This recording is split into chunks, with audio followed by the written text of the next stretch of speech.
तो ही guys, Oppo Reno 7 Pro कितना ज़्यादा बेटर देखने को मिलता है Oppo Reno 6 Pro से, और क्या आपको अपग्रेड करना चाहिए Reno 6 Pro से Reno 7 Pro को। इस वीडियो के अंदर इन दोनों ही स्मार्टफोन का क्लियर कंपैरिजन करने वाले हैं। जो यहाँ पर आपको मेन डिफरेंसेस देखने मिलते हैं, केवल उन्हीं के बारे में बात करने वाले हैं। इस वीडियो को फटाफट से स्टार्ट करते हैं और यहाँ पर हम स्टार्टिंग करते हैं इन दोनों मोबाइल की बिल्ड क्वालिटी और डिजाइन से ही। यहाँ पर Reno 7 Pro का जो डिजाइन देखने को मिलता है, aircraft grade shooting star design देखने को मिल जाता है बैक पैनल में, और यहाँ पर जो कैमरा लेआउट भी देखने को मिलती है वो भी काफी ज्यादा अट्रैक्टिव एंड एनहेंस हुई देखने को मिल जाती है। दोनों ही बैग में यहाँ पर ग्लास पैनल देखने को मिल जाते हैं, बट यहाँ पर जो मेन क्लियरली डिफरेंस देखने मिलता है वो देखने को मिलता है इन दोनों के ही साइड फ्रेम का। जी हाँ दोस्तों, मेटेलिक फ्रेम देखने को मिल जाते हैं Oppo Reno 7 Pro में, और वहीं पर आपको प्लास्टिक फ्रेम देखने को मिलता था Reno 6 Pro में। यहाँ पर बिल्ड क्वालिटी और डिजाइन में Reno 7 Pro काफी ज्यादा attractive and best looking smartphone तो देखने को मिल जाता है। और यहाँ पर हम नेक्स्ट बात की जाए इन दोनों ही स्मार्टफोन की डिस्प्ले क्वालिटी के अंदर क्या डिफरेंस देखने मिलता है। अगर यहाँ पर बिना कंफ्यूज किए हुए आपको डायरेक्ट बताऊं, क्या डिस्प्ले के अंदर जो मेन डिफरेंस देखने मिलता है वो एज डिस्प्ले और फ्लैट डिस्प्ले का ही देखने मिलता है। जी हाँ दोस्तों, यहाँ पर सेम रेजोल्यूशन देखने मिलता है, सेम रिफ्रेश रेट देखने मिलता है, इवन यहाँ पर जो ब्राइटनेस है वो भी बिल्कुल सिमिलर देखने को मिल जाती है। सनलाइट में यूज करते हो तो वहां पर भी कोई मेनली डिफरेंस नहीं देखने को मिलता है, बट यहाँ पर बॉटम में जो चिन देखने को मिलती है वो Reno 7 Pro में हल्की सी कम देखने मिलती है, और यहाँ पर जो साइड बेजल्स है वो भी बिल्कुल ही कम देखने मिलते हैं। बट एक प्रीमियम डिस्प्ले के बारे में बात करते हैं तो आज भी Reno 6 Pro की डिस्प्ले काफी ज्यादा प्रीमियम एंड अट्रैक्टिव तो जरूर देखने को मिल जाती है। बट आजकल जैसे कि आपको पता है बॉक्सी डिजाइन वाले स्मार्टफोन कुछ ज्यादा ही चले हुए हैं। यहाँ पर जो ओवरऑल डिस्प्ले के अंदर जो विविंग एक्सपीरियंस है वो Reno 7 Pro के अंदर आपको क्लियरली बेटर तो जरूर देखने को मिल ही जाता है। ओवरऑल यहाँ पर इन दोनों ही स्मार्टफोन के अंदर जो वेट भी देखने मिलता है वो बिल्कुल ही सिमिलर ही देखने को मिल जाता है, वहां पर कोई मेनली डिफरेंस नहीं देखने मिलता है। Reno 7 Pro 7.45 mm की थिकनेस के साथ 180 ग्राम, और वहीं पर Reno 6 Pro 177 ग्राम 7.6 mm की थिकनेस के साथ है। तो दोनों मोबाइल काफी ज्यादा लाइट वेट तो जरूर देखने को मिल ही जाते हैं। और इन दोनों मोबाइल के बारे में अगर बात की जाए किस टाइप की परफॉर्मेंस देखने मिलने वाली है, तो यहाँ पर क्लियरली चेकआउट कर सकते हैं। Dimensity 1200 मैक्स देखने को मिल जाता है Reno 7 Pro में, और वहीं पर Dimensity 1200 देखने को मिलता है Reno 6 Pro में। यहाँ पर कोई भी कंफ्यूजन की बात नहीं है। यहाँ पर दोनों ही स्मार्टफोन के अंदर चिपसेट देखने मिलते हैं वो बिल्कुल ही सिमिलर देखने मिल जाते हैं। 1200 मैक्स के अंदर AI टेक्नोलॉजी देखने मिल जाती है, AI deblur and AI PQ। AI PQ आपको HDR वीडियो के अंदर हेल्प करने वाला है, और AI डीबलर के अंदर जो सेल्फीज के अंदर जो बलरिंग है वो कम देखने को मिलने वाली है। और इन दोनों ही स्मार्टफोन के अंदर UFS 3.1 की स्टोरेज टाइप LPDDR4X की रैम देखने मिल जाती है, और एक ही वेरिएंट देखने मिलता है दोनों में 12GB plus 256GB internal storage के साथ थी। और यहाँ पर जो रैम मैनेजमेंट है वो भी बिल्कुल ही सिमिलर देखने मिलती है। जो परफॉर्मेंस है वो भी दोनों ही स्मार्टफोन में बिल्कुल ही सिमिलर देखने को मिलने वाली है। यहाँ पर परफॉर्मेंस के मामले में दोनों ही स्मार्टफोन बिल्कुल आपको सिमिलर देखने मिलते हैं। वहां पर भी कोई ज्यादा अपग्रेडेशन नहीं देखने मिलती है Reno 7 Pro में। और दोनों ही स्मार्टफोन के अंदर रैम एक्सपेंशन का फीचर देखने मिल जाता है अप टू 7GB। बट यहाँ पर Reno 7 Pro के अंदर जो एंड्रॉइड देखने मिलता है वो आउट ऑफ द बॉक्स 11 ही देखने मिलता है, और जबकि देखने को मिल जाता है Reno 6 Pro के अंदर ColorOS 12 Android 12 के साथ है। बट बहुत जल्द आपको Android 12 का अपडेट देखने को मिलने वाला है Reno 7 Pro के अंदर। और पर्सनलाइजेशन फीचर के अंदर जाकर देखते हैं तो यहाँ पर एक एनहेंस फीचर देखने को मिल जाता है Reno 7 Pro के अंदर ब्रीथिंग लाइट का। जी हाँ दोस्तों, नोटिफिकेशन से रिलेटेड यहाँ पर कैमरा लेआउट के साइड में ब्रीथिंग लाइट देखने मिल जाती है, जो कि एक नोटिफिकेशन लाइट देखने मिलती है।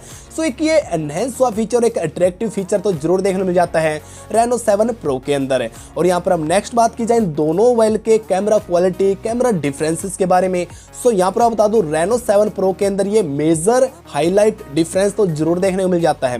यहाँ पर आपको फ्रंट और बैक सोनी सेंसर देखने मिलते हैं, जबकि Reno 6 Pro के अंदर ओमनीविजन सेंसर देखने मिलता था जो कि 64 मेगापिक्सल है। अगर बात करता हूं दोनों ही मोबाइल के कैमरा सेटअप के बारे में, तो बोलने के लिए तो दोनों ही स्मार्टफोन के अंदर क्वाड रियर कैमरा सिस्टम देखने मिल जाता है। 50 मेगापिक्सल सोनी IMX766 सेंसर के साथ 8 मेगापिक्सल अल्ट्रा वाइड और 2 मेगापिक्सल मैक्रो सेंसर और एक कलर टेम्परेचर सेंसर देखने मिलता है Reno 7 Pro में। और वहीं पर 64+8+22 मैक्रो और डेप्थ सेंसर देखने मिल जाते हैं Reno 6 Pro के अंदर। यहाँ पर एक मेजर अपग्रेडेशन तो जरूर देखने मिल जाती है Reno 7 Pro के अंदर, जो कि यहाँ पर आप क्लियरली चेकआउट भी कर सकते हैं। कुछ से हमने सैंपल्स लिए हैं जिनसे आपको क्लियरली आइडिया हो जाए कि क्या Reno 6 Pro के अंदर जो सोनी सेंसर देखने मिलता है वो अपग्रेड देखने को मिलता है नहीं मिलता। जैसे ही हमने थोड़ा बहुत टेस्ट किया तो हमने पाया यहाँ पर जो एक्सपोजर की कमी है वो तो देखने को मिली जाती है। जी हाँ दोस्तों, रेनो 7 प्रो के अंदर जो एक्सपोजर है वो सही तरह से मेंटेन हुआ नहीं देखने को मिलता है, जबकि रेनो 6 प्रो के अंदर ऐसी कोई भी दिक्कत नहीं देखने मिलती है। ओवरऑल यहाँ पर जो कलर्स है वो भी थोड़े ही ज़्यादा वाइटनेस टोनिंग के साथ देखने मिलते हैं रेनो 7 प्रो के अंदर, और जबकि यहाँ पर जो कलर है क्लोज टू नेचुरल देखने मिल जाते हैं रेनो 6 प्रो के अंदर। बाकी दोनों ही स्मार्टफोन का एक क्लियर कैमरा कंपैरिजन इस चैनल पर आपको जरूर देखने को मिलने वाला है, तो चैनल को आप जल्दी से सब्सक्राइब भी कर सकते हैं।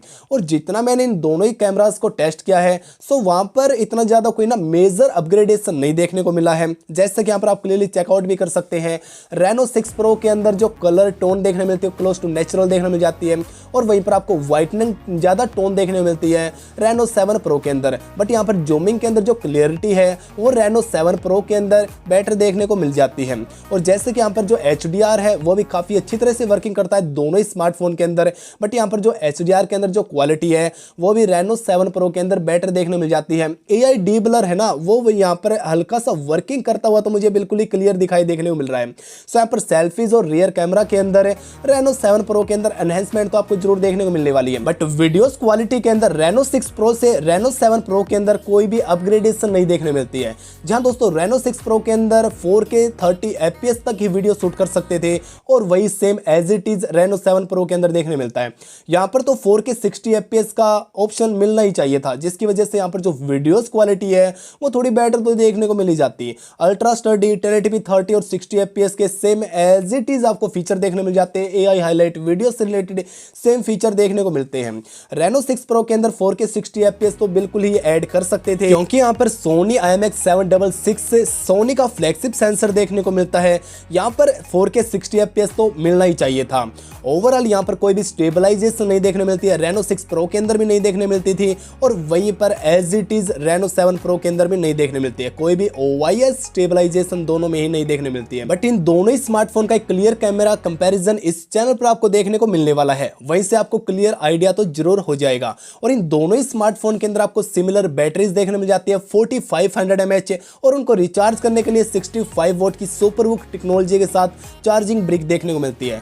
सो दोनों मोबाइल के अंदर जो बैटरी बैकअप भी है वो भी बिल्कुल ही सिमिलर देखने मिलने वाला है, वहां पर कोई मेजर डिफरेंस तो नहीं देखने को मिलने वाला है। रेनो 7 प्रो में साउंड को तो यहाँ पर इंप्रूव किया गया है। जहां दोस्तों रेनो 7 प्रो में स्टीरियो स्पीकर का सपोर्ट देखने को मिल जाता है, जो कि रेनो 6 प्रो के अंदर मिसिंग था, और 40,000 के स्मार्टफोन में स्टीरियो स्पीकर तो मिलने चाहिए, जो कि अब रेनो 7 प्रो के अंदर आपको क्लियरली देखने को मिल जाते हैं। और 5G नेटवर्क्स के बारे में बात की जाए तो दोनों ही स्मार्टफोन के अंदर 10 5G बैंड्स का सपोर्ट देखने को मिल जाता है। सो यहाँ पर 5G बैंड्स के अंदर भी कोई भी इंप्रूवमेंट नहीं देखने को मिलती है रेनो 7 प्रो के अंदर, बट यहाँ पर कुछ देखने को मिल जाता है। क्या रेनो 6 प्रो को रेनो 7 प्रो कैसे बनाया जाए? रेनो 6 प्रो में बॉक्सी डिजाइन ऐड कर दो, सोनी कैमराज सेंसर ऐड कर दो, और यहाँ पर फ्लैट डिस्प्ले कर दो, तो बन जाएगा आपका रेनो 7 प्रो।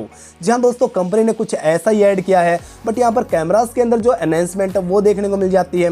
जो बॉक्सी डिजाइन है आज के टाइम जो ट्रेंडिंग डिजाइन देखने को मिल जाता है मोबाइल इंडस्ट्री में, वो देखने को मिल जाता है।